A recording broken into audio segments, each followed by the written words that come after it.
अस्सलामुअलैकुम let get in के viewers. आज के इस वीडियो में मैं बात करने वाला हूँ कि क्या वाकई में इस्लाम में औरतों पे जुल्म होता है। औरतों की आज़ादी आखिर है क्या? क्या वाकई में इस्लाम मर्द और औरत में फ़र्क करता है, या ये सब सिर्फ इस्लाम को बदनाम करने की साजिश है? इस वीडियो को लास्ट तक ध्यान से देखिएगा, फिर आपको समझ आएगा कि आखिर हमें कितना बेवकूफ़ बनाया जाता है। आज के इस वीडियो में मैं ऐसे ही दो बड़े सवालों का जवाब दूंगा एक्सप्लेन करके। पहला कि आखिर क्यों एक मर्द को 4 बीवियाँ रखने की इजाज़त है और एक औरत सिर्फ एक ही हस्बैंड रख सकती है। और दूसरा कि आखिर क्यों इस्लाम औरतों को इतना पर्दा करने की इजाज़त देता है जबकि मर्दों को नहीं।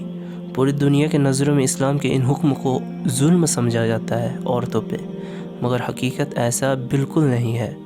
क्यों नहीं है, इसे समझने के लिए मैं आपको कुछ पॉइंट रिसर्च के साथ समझाता हूँ। एक सवाल तो ये है कि आखिर औरतों को इतना पर्दा करना क्यों पड़ता है, क्यों ज़रूरी है इतना पर्दा करना, जबकि मर्दों को तो इतना पर्दा नहीं करना पड़ता।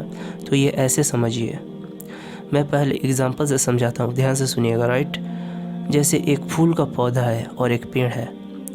स्ट्रक्चर और प्रॉपर्टीज़ और खुसूसियात के हिसाब से देखा जाए तो दोनों मखलूक एक ही तरह के हैं। दोनों मिट्टी में पैदा होते हैं और धूप और पानी से बड़े होते हैं, और सारे पेड़ पौधों का ओवरव्यू लुक एक सा ही होता है।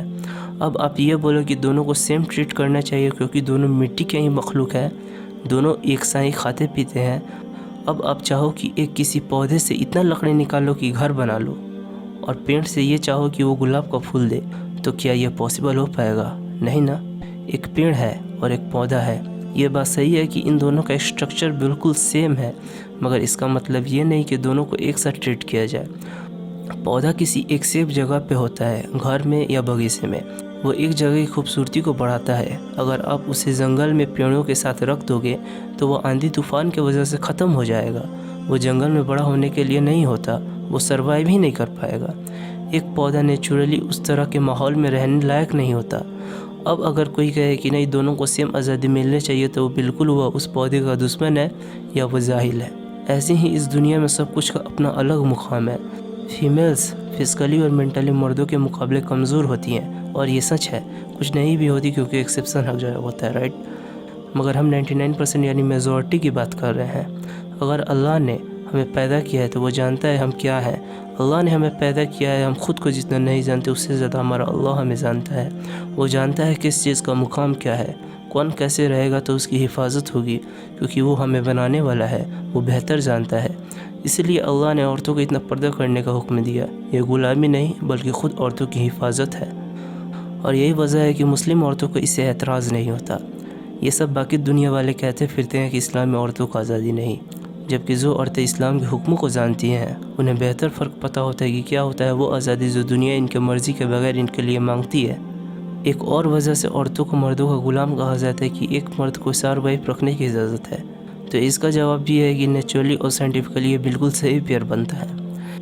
नेचुरली इसलिए कि मर्द हमेशा से ही पॉपुलेशन के हिसाब से औरतों से कम होते हैं।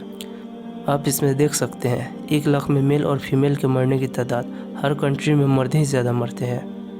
ये पूरी दुनिया का बात है। ये सब नॉर्मल लोगों के बीच का सर्वे है।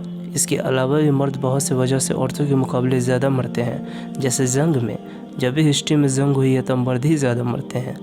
अभी कोविड-19 में ही देख लीजिए, कोविड-19 में मरने वालों में 100 में से 70 सिर्फ मर्द ही हैं। यहाँ भी मर्द ही ज़्यादा मर रहे हैं। और इसके अलावा भी और भी बहुत से रीज़न की वजह से मर्द ही हमेशा ज़्यादा मरते हैं और औरतों की तादाद हमेशा ज़्यादा होती है। असल में इस्लाम तो एकदम बैलेंस वाला हुक्म दे रहा है। अब इसमें एक और हिकमत है जो कि 100% साइंटिफिक बात है।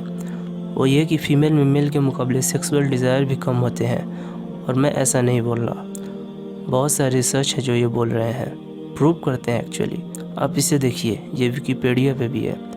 ये एकदम साफ तौर पे लिखा है, men on average have significantly higher sex drive and desire for sexual activity than women do. आप पूरा पढ़ सकते हैं, और इस आर्टिकल में भी आप चाहें तो इसे पॉज करके पूरा पढ़ सकते हैं। इसके अलावा भी आप चाहें तो गूगल करके और भी बहुत सारे रिसर्चेज को देख सकते हैं जो ये प्रूव करता है कि मेल में फीमेल के मुकाबले ज़्यादा डिज़ायर्स होते हैं। मगर आजकल लोगों को ये सब समझ नहीं आता क्योंकि लोगों का ब्रेन वॉश कर दिया गया है, ज़्यादातर फीमेल्स का। और इसका वजह है ड्रामा और सीरियल्स और मूवीज़ जो हमेशा रोमांस को 2 लोगों में लिमिटेड करके दिखाता है। इसे इतना आम कर दिया गया है कि लोगों को यही हकीकत लगता है। एक मेंटालिटी बना दिया गया है कि लाइफ ऐसा ही होता है। लोग असल की ग्राउंड रियलिटी को नहीं देखते, जो सोसाइटी और इंसानों की ज़िंदगी का असल ज़रूरत है। अगर आप हिस्ट्री उठाकर देखेंगे तो पता चलेगा कि पिछले वक्त में भी लोग मल्टीपल मैरिज करते थे क्योंकि यही सोसाइटी की ज़रूरत थी, वरना बहुत सी औरतों का लाइफ बर्बाद हो जाता। वैसे इस टॉपिक पे और भी बहुत सारी वीडियोस बन सकती है जो मैं इंशाल्लाह फ्यूचर में बनाऊंगा। अभी के लिए इतना ही रहने देते हैं। आई होप आपको ये वीडियो इन्फॉर्मेटिव लगा होगा। इस वीडियो को लाइक कमेंट शेयर करना मत भूलिएगा और इस चैनल एट गेट को ज़रूर सब्सक्राइब करिएगा। खुदा हाफिज़।